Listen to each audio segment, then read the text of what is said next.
Hello, everybody. Welcome in from BaltimoreBaseball.com. I'm Steve Cockey, and we've got the winter meetings in the past now, wrapping them up from Washington, D.C., and back home now. He was on the scene for us, but he's joining us live now is Dan Connolly to recap everything that happened. Hey, Dan, how's it going? I'm still here, Steve. Glad to hear that. All right, Dan, so let's start with the Rule 5 draft. Of course, it was Rule 5 fever today. The Orioles never missed the Rule 5. I think I read 11 straight years maybe that they've taken a Rule 5 pick, which leads all of Major League Baseball. 4 players taken in the Rule 5 today by the Orioles, 2 at the Major League level, 2 at the minor league level. In the Major League phase, it was 2 outfielders. Dan, tell us what you can about Anuri Tavares from the Red Sox. Sounds like a pretty athletic guy. And Anthony Santander from the Indians, a pretty good bat there from what we've heard.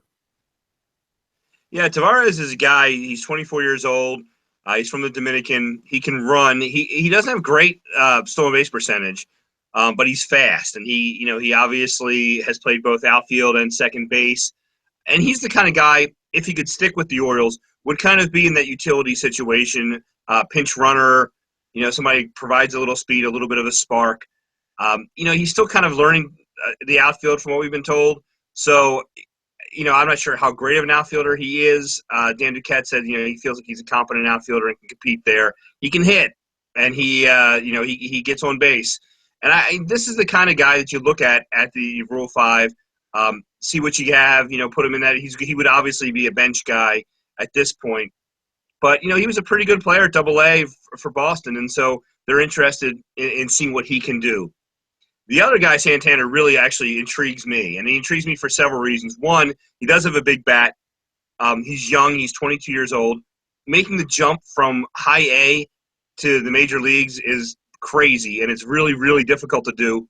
And I wouldn't necessarily think he could do that. But the thing that intrigues me is he had shoulder surgery in this offseason, and I'm not sure exactly when he's going to be back. And Dan Duquette said he's not really 100% positive when he's going to be back. They're still looking into that and that kind of thing.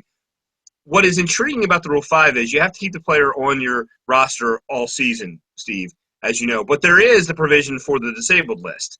Now, they have to play a certain amount of months. I believe it's roughly a 3-month period that they have to be on the active roster. I'm not sure the exact number, but roughly about that. And it's possible that maybe this kid could start on the disabled list if he's not ready. And then when he is ready, he could have a rehab assignment before coming up, I would assume. So that would allow him to get a little bit more time. Now, there's no way to really get around the fact that he'd have to play in the organization. If he was on the disabled list all year, then he would keep his Rule 5 status, and you'd have to do that again next year. So, basically they have to kind of get a sense of this kid. But if he's not ready, he might be on the disabled list. And again, that kind of power from a switch hitter, it is fairly intriguing. And the Indians made a point of saying today that they're pretty disappointed they lost him because they do think he's a good player and a real good leader in the clubhouse. But he's young and he's raw, and it's going to take him a while, I think, to make that jump from single A to the majors. National folks liked him as well. I know Baseball America had some really good things to say about him being one of the better bats available in the Rule 5 draft. So we'll be interested to see what kind of health status he has and whether we get a look at him in spring training.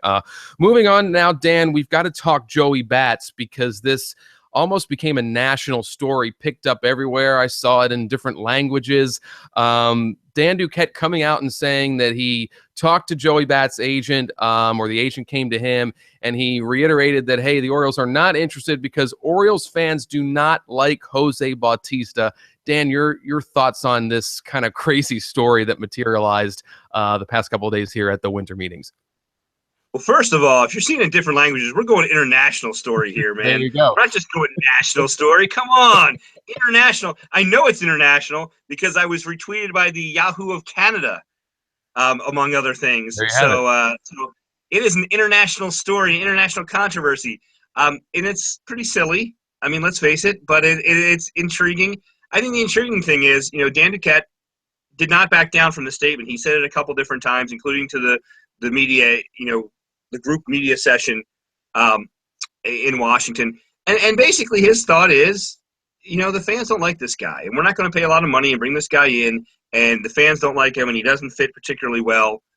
So, the way I look at it is Jose Bautista wasn't coming to the Orioles. They're not going to pay that kind of money for him. But it was intriguing that he said that. I think some people jumped on it and said, oh, the fans should be making the decisions, and they shouldn't. But I think it goes beyond that. And Dan's, a lot of the players probably wouldn't be all that excited to have Bautista in their clubhouse as well. Now, he produces, and if he would continue to produce, everything can, Albert Bell was in that clubhouse at one point. Everything can be looked the other way if he produces. But my sense of it is, it was just kind of a thing that Dan felt, and he said it. I don't have any problems with him saying it, and I think it was kind of a fun little diversion, but not everybody thought that, I don't think. Good stuff. Good stuff. Adam Eaton, Dan, he goes to the Washington Nationals. You wrote a great story about this for us on BaltimoreBaseball.com over the past couple of days. He would have been a great fit for the Orioles. There's no doubt about that. But you look at the package of prospects headlined by Lucas Giolito that went to the Chicago White Sox in this trade, and the Orioles just do not have that kind of depth in their farm system. Your take on this deal and kind of the dichotomy between the Orioles and the Nationals when looking down on the farm? Well, I think that's the thing about this, Steve, and I think that's what I kind of try to portray in my piece. Adam Eaton was a really good fit for the Orioles, but there was never anyone that thought the Orioles were going to get Adam Eaton. They weren't even in conversation with Adam Eaton. The White Sox were not looking at the Orioles prospects for Adam Eaton because the Orioles do not have those top-tier guys. And, Dan Duquette makes a point that he thinks the farm system is better, and the farm system has certainly helped, has brought some guys up to the majors, maybe guys who weren't heralded like a, Donnie Hart or Michael Givens even.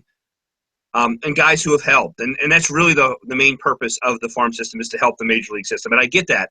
But one way to help the major league system is to have really strong players so that you can trade for a real strong major leaguer, a guy who can fit your needs right then and there. And given what his salary is going to be for the next 5 years, I believe it's like $38.4 million or something like that over a 5-year period. And Eaton does, everything well. I mean, he runs, he plays good defense, he's a leadoff hitter, he's a left-handed hitter. He does everything the Orioles are looking for. To me, it was a glaring dichotomy between what the Orioles didn't have and what the Washington Nationals had. And the Nationals were able to give up 3 players, 2 of them which have already made the majors. All 3 of them are top 5 members of their system, depending on whatever publication you look at. And Giolito is considered one of the best pitchers, minor league pitchers last year. He obviously didn't particularly pitch well when he came up, and there's some question on whether maybe he's overrated. But still, he's got that pedigree, and he was a first-rounder. The other gentleman in the deal was a first-rounder. And then you talk about Lopez, who the Nationals signed for $17,000 in the Dominican. So you don't always have to spend a lot of money. It's a matter of, developing, finding these guys, and knowing where to look and getting relationships with people. And the Orioles just have not done it, especially on the international level. They have not been able to find those players and then develop them after finding them. And that's a problem. And we're seeing that this is a problem when something like this occurs. Certainly makes sense, Dan. All right, let's wrap this up. I know you're tired. You're on very little sleep here from these last couple of days. Just your overall impressions of these meetings and where the Orioles stand. You've obviously covered this event a number of times throughout the years. Your overall sense of where the Orioles are, what they're looking for, and any tidbits that you picked up the last couple of days. Yeah, I mean, this is kind of, in a sense, what we expected. The Orioles would get some Rule 5 guys. 1 or 2 Rule 5 players. They would do their best to talk to teams about trades, and they would also talk to agents and free agency. They talked about catchers. They've talked about right fielders. I do sense that something's going on and that they're going to get close on something.